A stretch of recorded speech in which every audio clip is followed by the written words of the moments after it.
Devi udah marah-marah nih soalnya. Kenapa? Kelamaan minggunya. Aduh, tiba-tiba saya ini dapat update dari Amir kalau ternyata Debbie ingin berangkat sendiri ke venue. Dan saat itu saya bisa melihat Amir ini benar-benar panik. Mas masih lama mas ya? Kira-kira kurang dari sejam kelar nggak mas ya? Tenda belum kepasang, sedangkan angin makin kencang. Aduh, stres banget nih. Saya sempat kepikiran, nggak usah pakai tenda aja lah. Takutnya nggak keburu mas, itu udah sore, takutnya cewek saya udah datang. Kita mesti dulu, kita coba dulu ini ya.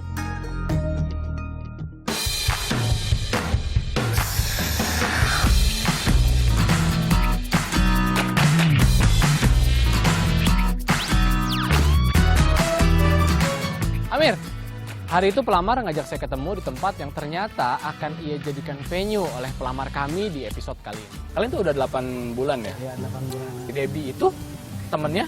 Adanya temen lo? Iya, adanya temen. Ceritain dong waktu dekat kayak gimana sambil jalan situ ya? Jadi gini mas, waktu itu tuh si Debbie kan ulang tahun nih. Terus temen gue ini pasang DP adenya. Gitu. Terus gue tanya sama temen gue siapa tuh, oh itu adik gue gitu kan. Boleh dong kenalan gitu kan. Respon kakaknya waktu lu minta gitu gimana? Ya terus dia bilang ya udah gue tanya dulu sama adik gue, boleh nggak nih gue kasih nomor BBM lu sama dia gitu. Ya udah pas itu dikasih sama dia, ya udah gue ngobrol-ngobrol di BBM, anaknya nyambung asik gitu kan. Terus ya udah gue ajak ketemuan. PDKT-nya berapa lama sih kalian? PDKT nggak lama sih, cuman sebulan ya. Oke, apa yang bikin lo jatuh hati sama Debbie? Debbie tuh orangnya humoris ya, lucu, terus positive thinking dia. Bisa bikin gua semangat lah. Gua orangnya gampang panikan gitu. Nah, Debbie tuh orangnya tenang dan dia dulu walaupun umurnya di bawah gua tapi kayaknya dia lebih dewasa dari gua gitu. Debbie itu umurnya berapa sih? Debbie itu umurnya 24 mas. 24 ya? Lu? 35 mas, beda 11 tahun. Gak apa-apa. Oke, lu anak tunggal kalau nggak salah. Iya. Nah biasanya kan nggak gampang nih cari pasangan hidup kalau jadi anak tunggal. Kenapa? Karena kan kaitannya pasti sama nyokap gitu. Kira-kira cocok nggak sih sama nyokap? Nah, respon nyokap lu sendiri waktu pertama kali kenal sama Debbie gimana? Respon nyokap gue sih waktu kenal Debbie sih dia terima, welcome gitu kan. Dan Debbie juga orangnya dia easy going ya, gampang masuk gitu ke lingkungan gitu. Jadi gue ceritain ya sama si Debbie bahwa gue tuh anak tunggal gitu kan. Tinggal berdua sama nyokap gitu kan.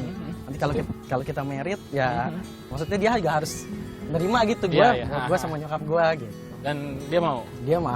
So far hubungannya benar-benar baik ya sama nyokap sama iya. Ya alhamdulillah berarti. Tapi kenapa lo ngajakin gue ketemu di sini berarti? Soalnya gue pernah dengar nih dari Debbie, katanya dia tuh suka pemandangan pantai gitu. Kenapa saya memilih pantai sebagai tempat lamaran? Karena Debbie suka pantai. Makanya saya pengen menjadikan tempat lamaran ini sebagai tempat yang romantis buat kita berdua, sekaligus sebagai ajang rekreasi buat saya sama Debbie. Oke, punya ide apa? Punya treatment apa nih kira-kira buat Debbie? Aduh, kalau ide buat treatment sih gue belum ada mas. Tapi pengennya pantai? Pengennya sih backgroundnya pantai lah. Ada yang lucu waktu saya ngobrol sama Amir, ternyata Amir ini sama sekali nggak tahu harus ngelakuin apa pada saat nanti dia akan ngelamar Debbie. Ya udah, mendingan gini, sambil ngobrol kita keliling-keliling ya kan, siapa tahu oke nanti kita bikin treatment kayak gini sambil gue juga pengen tahu lebih detail tentang Debbie tuh kesukaannya apa gitu. Gimana? Cuman gue nggak bisa lama-lama nih mas, soalnya gue harus balik kantor nih. Ini aja gue izin dulu. Sebenarnya waktu itu masih banyak yang ingin saya tanyakan sama Amir, tapi sayang Amir sangat buru-buru waktu itu. Oke udah gini aja, lo ke kantor aja, nanti kalau misalnya di tengah jalan atau lo lagi di kantor punya ide, lo tinggal kasih tahu gue, lo telepon gue. Nanti kalau lo pengen apa gue tinggal discuss sama tim. Oke? Oke. Thank you.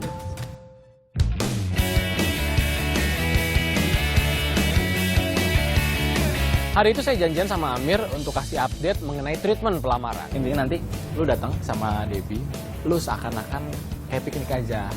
Nanti kita bikin propertinya adalah kita bikin kayak semacam tenda, nanti detailnya kayak apa, hari H gua akan berflow. Happy banget waktu ngelihat respon dari Amir yang sangat excited dengan ide dan konsep yang saya dan tim berikan. Nah nanti Debbie datang gimana? Itu yang mau gue tanyain kan nanti. Itu dia tuh mas. Gue sampai sekarang bingung nih mau ngajakin Debbie-nya datang gimana. Ternyata Amir ini masih punya kendala mengenai kedatangan Debbie ke venue pelamaran. Maksudnya gini, gue nggak berani banyak ikut campur soal kedatangan Debbie karena apa? Karena yang lebih tahu Debbie tuh lu. Kalau gue nanti involve terlalu banyak, gue coba masuk, takutnya Debbie curiga. Gimana? Jadi, mas, ntar gue pikirin dah. Gue penting gue pastiin dulu Debbie datang. Ntar caranya gimana gue pikirin dah. Ya udah, berarti urusan kedatangan Debbie lo yang tanggung jawab ya. Iya. Jadi mas, gue cabut dulu ya. Mau balik kantor dulu nih. Sip. Lagi Mas ya. Sip. Sebenarnya pada saat itu masih banyak hal yang ingin saya tanyakan sama Amir. Tapi lagi-lagi Amir ini buru-buru karena dia harus kembali ke kantor. Dan akhirnya itu yang membuat saya semakin penasaran tentang sosoknya Amir ini. Teh, sini deh. Lu ngeliat ada yang aneh nggak? Aneh gimana maksudnya? Siapa? Amir. Buru-buru mau kalau ketemu sama kita. Buru-buru panik ya. Paham, cuman kayak ragu-ragu. Gak ragu sih, tapi emang waktu dari awal janjian juga dia udah mulai naik. Tapi waktu aku agak susah nih, kayak kerjaan sih, lebih kepada kerjaan. Enggak, maksudnya gue mau explore dia agak susah jadinya. Lu punya alamatnya Amir nggak? Alamat rumah. Akhirnya saya coba ngobrol sama tim soal rasa penasaran saya ini terhadap sosoknya Amir. Kemudian saya akhirnya ngajak tim untuk langsung mendatangi rumahnya Amir. Tenda belum kepasang. Aduh, stres banget nih. Saya sempat kepikiran, gak usah pakai tenda aja lah. Pakai ini aja, lesehan aja lah. Takutnya nggak keburu Mas gitu. Udah sore, takutnya cewek saya udah datang. Kita coba dulu ini ya.